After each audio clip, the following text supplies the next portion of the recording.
कल दिल्ली चुनाव में यमुना बहुत बड़ा मुद्दा रहा। मुख्यमंत्री खुद जाके जल लिया था उन्होंने, लेकिन यमुना में आज भी हमारे इंडस्ट्रियल एरिया का गंदे नाले का ये पानी गिरता है, तो उसके लिए कोई प्रावधान नहीं है साहब? अच्छा सवाल किया।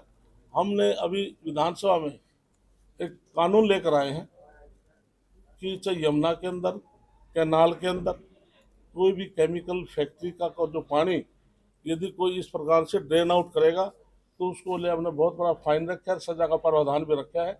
इसलिए हम चाहते हैं कि यमुना है चाहे कैनाल है, उसमें जो इंडस्ट्रीज का जो केमिकल के जो पानी है वो नीचे ना जाए और उनको एसटीपी लगाएं, जिससे कि पानी को शुद्ध कर करके किसानों को दें, या ड्रेन में जाए तो किसान वहाँ से पानी यूटिलाइज कर सकता है। इसी प्रकार से हमने जो तालाबों का जो सुधारीकरण करे हैं, हम उनका तालाब को पानी शुद्ध करके हम किसानों को फसल के लिए भी दें।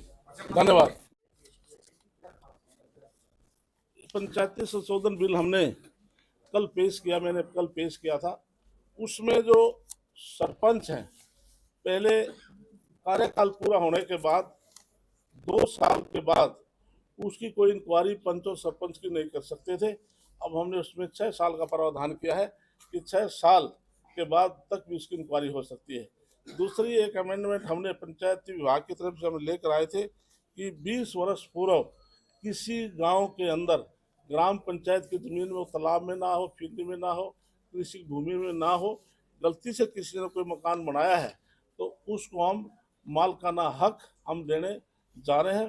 तो इसलिए हमने उसको कलेक्टरेट हमने रखा था 2004 का, इसलिए उसमें हमने कुछ अमेंडमेंट की है।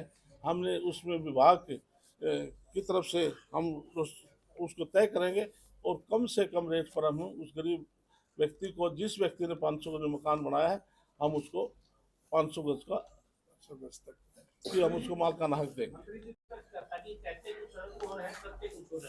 ऐसे है, विपक्ष है कहाँ? 91 से मैंने 8 चुनाव में लगातार लड़ता आ रहा हूँ, 91 से अप टू डेट।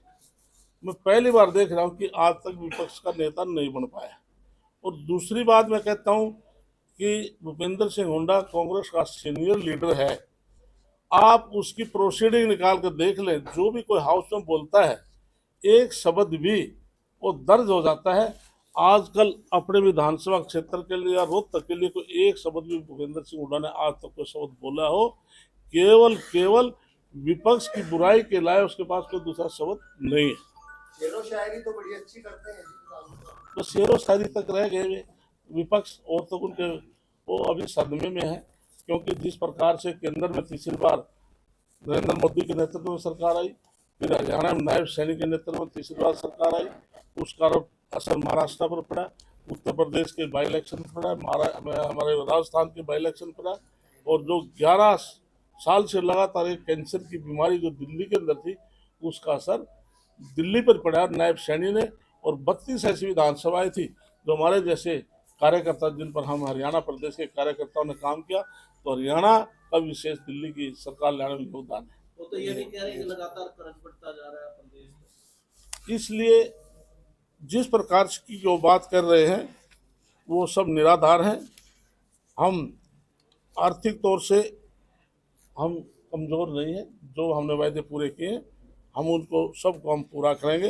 ये हमारी पूरी प्राथमिकता, जिस प्रकार से आपने कही कि कोई भी सरकार है लोन लेती भी है और उसको देती भी है।